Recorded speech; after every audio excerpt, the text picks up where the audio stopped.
नमस्कार दोस्तों, आप सभी का स्वागत है हमारे YouTube चैनल पर। तो आज हम इस वीडियो में बात करेंगे बीपीएससी टीआरई 2.0 शिक्षक भर्ती लेटेस्ट अपडेट के बारे में। आप देख सकते हैं नियुक्ति पत्र पाकर गदगद हुए 9 चयनित शिक्षक। जी हाँ दोस्तों, पूरी अपडेट हम आपके सामने रखेंगे, लेकिन आप लोग का जो कमेंट है उस कमेंट को भी हम इस वीडियो में देखने वाले हैं कि क्या बीएड 2022 और 24 बैच को मौका मिलेगा। 2 नवंबर ब्लैक डे है, बहुत से बच्चे कह रहे हैं 1 से 5 को मौका मिलना चाहिए था। ये भी देखिएगा, चुनाव में भी इतिहास बनेगा। ठीक है, तो यहाँ पर दोस्तों सभी बच्चे अपने अपने कमेंट्स लिखे हैं, हर एक कमेंट का जवाब दिया जाएगा। अतुल सर का दोस्तों लेटेस्ट ट्वीट क्या आ रहा है उसको भी हम इस वीडियो में देखेंगे। और उसके बाद सीटेट की ऑफिशियल वेबसाइट 3 नवंबर 2023 क्या अपडेट है। नीतीश सर ने दोस्तों क्या कहा देखिए। जी हाँ दोस्तों, बिहार के मुख्यमंत्री जी का बयान भी हम इस वीडियो में रखेंगे। नियोजित शिक्षक को लेकर उन्होंने क्या कहा। उन्होंने एक बात क्लियर कर दी कि एक मामूली सा पेपर लिया जाएगा उनके लिए और उनको राज्यकर्मी का दर्जा दे दिया जाएगा। लेकिन दोस्तों एक और बात आपको बताना चाहेंगे इस वीडियो में। अब देखिए, बिहार शिक्षक बहाली बड़ा पेज। अब देखिए बीजेपी की तरफ से क्या अपडेट आ रही, जरा देखिए। 37,500 वो नियोजित शिक्षक हैं जो पहले से ही सरकारी सेवा में हैं, उन्हें दोबारा नियुक्ति पत्र दिया जाएगा। शिक्षक नियुक्ति में हुई गड़बड़ियों पर पर्दा डालने के लिए गांधी मैदान में मेगा इवेंट आयोजित किया जा रहा है। चलिए दोस्तों, कुछ भी हो, हाँ, लेकिन ये वाली बात जो है बहुत इंपॉर्टेंट है। जो भी फ्रेश कैंडिडेट्स को मौका मिला वो बहुत ही अच्छी बात है। देखिए, नियोजित शिक्षक से दिक्कत क्या होगी ना, देखिए नियोजित शिक्षक पहले से ही ऑलरेडी वो टीचर थे, उनकी सैलरी लगभग बहुत अच्छी थी, कुछ सैलरी में कम था। ठीक है, जो बीपीएससी से बच्चे सिलेक्टेड हुए उनकी सैलरी थोड़ी सी ज्यादा रहेगी, नियोजित शिक्षक की सैलरी कुछ कम थी। अब देखिए, जो ये नियोजित शिक्षक थे उनको जो टीचर किया गया, उनको न कि टीचर में लिया जाए, उनको नियोजित में ही लिया जाए।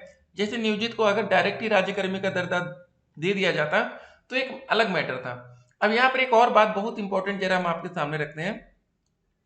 सूत्रों की माने तो शिक्षा विभाग प्राथमिक विद्यालय में भी पहले चरण में रिक्त सीटों को भी दूसरे चरण में शामिल करने पर विचार कर रहा है।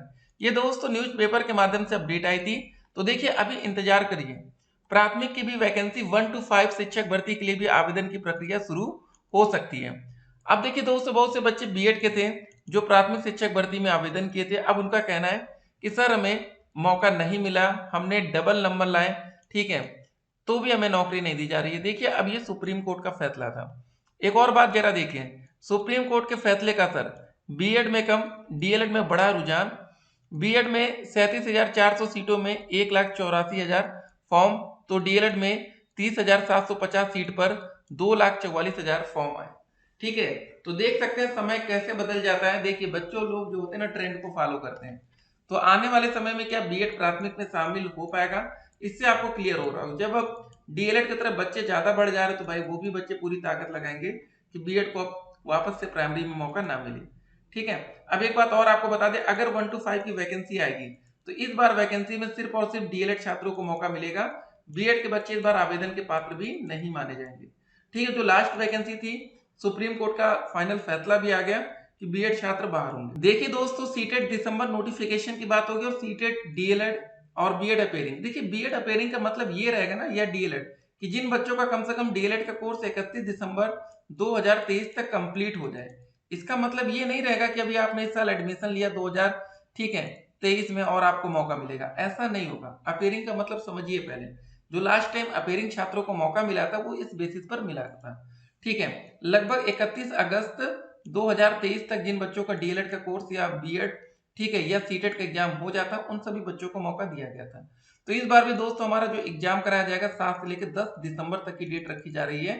तो अगर दिसंबर लास्ट तक हमारा कोर्स कंप्लीट होता है तो हो सकता है मौका मिल जाए। ठीक है, 3 तारीख आज से दोस्तों आवेदन की प्रक्रिया शुरू होनी थी, देखते हैं क्या होता है। जी हाँ दोस्तों, एक तो सीटेट या सीबीएसई ने अभी तक नोटिफिकेशन जारी नहीं किया। तो जरा देखते हैं पहले नीतीश सर कल क्या कर रहे थे नियोजित शिक्षक को लेकर, उससे मामला और आपको क्लियर होगा। बहाल किया नियोजित शिक्षकों को। अब हम लोगों ने सोच लिया है कि जो नियोजित शिक्षक हैं उन नियोजित शिक्षकों के लिए हम एक मामूली परीक्षा का आयोजन करेंगे और उसके बाद उनको भी परमानेंटली सरकारी बनाएंगे। ये हम लोगों की इच्छा है। तो दोस्तों, जैसा कि आपने अभी सुना होगा कि नीतीश सर ने बिल्कुल क्लियर कर दिया कि हम नियोजित शिक्षकों का एक मामूली सा एग्जाम लेंगे, बिल्कुल हल्का वाला पेपर बनाया जाएगा, आसान सा। ठीक है, तो ये बातें वहां पर रखी जा रही हैं। अब देखते हैं कि आने वाले समय में होता क्या है। अब जरा इस अपडेट को देखिए। पहले शिक्षक भर्ती को लेकर क्या अपडेट है, देखिए। पहले तो इतने टीचर व्हीकल नियुक्ति पत्र पाए, तो सिंपल सी बात है, इतने कम समय में। देखिए सबसे बड़ी बात पता क्या है, इससे बच्चों में मोटिवेशन आता है, ठीक है। और जगह भी वैकेंसी आती है, नियुक्ति पत्र मिलता है, लेकिन कितना लंबा समय लगता है।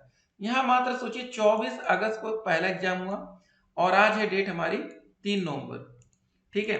2 नवंबर तक बच्चे नियुक्ति पत्र पा चुके थे और 24 अक्टूबर से पहले, मतलब 2 महीने से पहले सब रिजल्ट आ चुका था, ठीक है। काउंसलिंग का प्रोसेस शुरू हो गया था, डॉक्यूमेंट वेरिफिकेशन ताबड़तोड़ स्पीड से हुआ।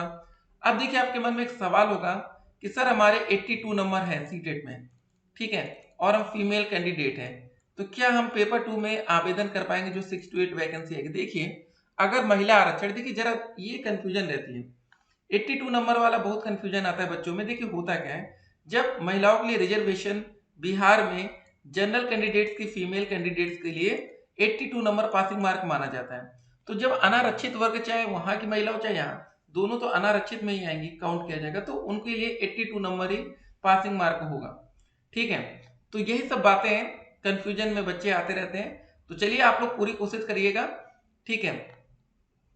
तो बहुत ही बड़ी वैकेंसी थी। और आप देखिए बिहार में दूसरे राज्यों के युवाओं को नौकरी मिली है, तो दूसरे राज्यों में भी यहाँ के लोग हैं, ठीक है। नीतीश जी, राज्य में चटपट झट सिस्टम में सरकारी नौकरी, उप मुख्यमंत्री जी। तो देख सकते हैं दोस्तों, इतनी ताबड़तोड़ स्पीड से नौकरी देने का काम हुआ, ये बहुत ही अच्छी बात है। आपको बता दें, हम लोग इंतजार कर रहे हैं कि उत्तर प्रदेश में एक बड़ी वैकेंसी है प्राथमिक में, 51,112 मिनिमम, या 97,000 पदों पर वैकेंसी है, ठीक है। यहाँ हम लोग सिर्फ इंतजार कर रहे हैं, वेट कर रहे हैं, वैकेंसी नहीं आ रही है।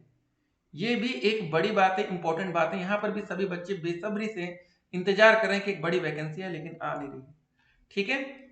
तो डिग्रीधारी अभ्यर्थियों को ही शिक्षक नियुक्ति में मौका, ठीक है। 1,10,000 सीटों पर नियुक्ति को 3 से लिए जाएंगे आवेदन। यहाँ पर देखिए क्लियर लिखा ना, 3 तारीख से आवेदन लिया जाएगा, तो आज ही 3 तारीख है, देखते हैं क्या होता है। और जब आवेदन का प्रोसेस शुरू होगा तो वहां पर क्लियर किया जाएगा। और ये जो सीटेट का नोटिफिकेशन नहीं है ना, सबसे बड़ी दिक्कत इन्होंने कर दी, ठीक है। इनकी एक गलती के, सीबीएसई की गलती के एक वजह से हो सकता है कि लाखों बच्चे बाहर हो जाएं। इनका नोटिफिकेशन समय से आना जरूरी था। पेपर देखिए सीटेट का पहले हो गया, सब कुछ सही चल रहा था, लेकिन जो ये दिसंबर का नोटिफिकेशन है ना, इसमें जानबूझ कर लग रहा देरी की जा रही है। देखिए होता है क्या ना कि अब बिहार सरकार ताबड़तोड़ नौकरी दे रही है। अब जो सीटेट का आयोजन है वो बिहार सरकार तो कर नहीं सकती, वो केंद्र के लेवल पर होता है, ठीक है, सेंट्रल लेवल पर है। तो देखते हैं क्या होता है, लेकिन करना चाहिए, गलत बात है। अब देखिए दोस्तों बच्चों के कमेंट, सर जी सीटेट नहीं निकाला है, वो ये वाला फॉर्म भर सकते हैं। देखिए दोस्तों, जब तक आपका सीटेट, अदर स्टेट के सभी बच्चे सीटेट के बेस पर ही, ठीक है, नई भर्ती जो 6 to 8 आएगी उसमें आप आवेदन कर पाएंगे। बाकी 9 से 10, 11 से 12 उसमें सुपर टेट मांगता है, ठीक है। तो प्लीज रिप्लाई, मेरा सीटेट 1 पेपर क्लियर है और डीएलएड 4th सेमेस्टर अभी एग्जाम बाकी है, सर क्या मैं अप्लाई कर सकता हूँ? देखिए अभी देखिए जो पेपर 1 वाली वैकेंसी है ना, 1 to 5 वाली, इस पर अभी सिर्फ विचार हो रहा है। वैकेंसी कब तक आएगी इसका भी थोड़ा सा समय लगेगा, ठीक है। प्राथमिक में 1 to 5 में अभी आपको वेट करना पड़ेगा, क्योंकि देखिए अभी बच्चों ने मांग की है कि जो बच्चे रह जाते हैं उनके लिए वेटिंग लिस्ट जारी की जाए। देखिए 2 तरह की बातें हो जाती हैं। अब जो भी बच्चे इस भर्ती में जिनके नंबर कम है और जो बच्चे इस आवेदन नहीं कर पाए, उनको चाहिए कि एक नई वैकेंसी आ जाए। और जो बच्चे इस वैकेंसी में सम्मिलित हुए थे वो चाहते हैं कि एक सेकंड वेटिंग लिस्ट जारी कर दी जाए, कि जितने बच्चे मतलब उधर से बाहर हो उतने बच्चों को नौकरी मिल जाए। अब ये सरकार पर डिसाइड करेगा कि सरकार क्या चाहती है वहां की, क्या नई भर्ती के हिसाब से सीटें भरी जाएंगी कि कट ऑफ को कम किया जाएगा, ठीक है। ये बहुत इंपॉर्टेंट बात है। और देखिए जो बच्चे कट ऑफ के दायरे में आते हैं उनको तो पहले बार नौकरी दे देनी चाहिए, क्योंकि उन्होंने पासिंग मार्क क्वालिफाई किया है, उनको नौकरी मिलनी चाहिए। बाकी जो 11 से 12 वाला मैटर था या 9 से 10 में था, उसमें बच्चों ने क्वालिफाई नहीं कर पाए, उनके नंबर कम थे, इसलिए उनकी सीटें खाली रह गई। दोनों में दोस्तों यहाँ पर अंतर है, ठीक है, इसको जरा ध्यान रखिएगा। तो इन बच्चों के साथ भी नाइंसाफी नहीं होनी चाहिए, बच्चों ने बहुत मेहनत की थी और एक नई वैकेंसी तो आ रही है। अब डीएलएड के बच्चे कहाँ कहाँ तैयार रहेंगे जरा देखिए। अगर आपने डीएलएड या बीटीसी का कोर्स कर रखा है तो अभी 1 to 5 में आपको एक मौका मिल सकता है, 6 to 8 में तो आज से ही आवेदन होगा। चलिए दोस्तों, ऑल द बेस्ट और बिल्कुल डरिएगा मत। और देखिए आपको बता दें 1 to 5 और 6 to 8 में एक बड़ी वैकेंसी जल्द ही आएगी, 1 to 5 में 100% आएगी, कैसे आएगी? चलिए, अगर नियोजित शिक्षक इस बार नौकरी पा भी जाते हैं तो उनको तो आज नहीं तो कल राज्यकर्मी का दर्जा मिलना ही था, ठीक है? तो जो छात्र शिक्षक का अनुपात फिर से जोड़ा जाएगा, तो नियोजित शिक्षक अगर यहाँ पर आ गए तो उनकी जगह फिर से कुछ ना कुछ सीटें खाली हो जाएंगी, तो 1 to 5 में एक वैकेंसी आएगी ही आएगी। तैयार रहिए दोस्तों, वैकेंसी आने कन्फर्म है, ठीक है ना? वैसे तो नियोजित शिक्षक को पहले डायरेक्ट ही राज्यकर्मी का दर्जा मिलने वाला था, लेकिन बाद में हुआ कि चलो उनका एक पेपर ले लिया जाए। देखिए, जब पेपर हो जाता है तो वो कंफर्मेशन आ जाती है। उत्तर प्रदेश में शिक्षा मित्रों को जब देखिए टीचर बना दिया गया था, लेकिन बाद में सुप्रीम कोर्ट में मामला फंसा, टेट के वजह से उनको बाहर होना पड़ा। तो यही बात यहाँ पर भी है, अगर डायरेक्ट ही उनको राज्यकर्मी का दर्जा मिलेगा तो कुछ दिक्कतें आने वाले समय में आ सकती है।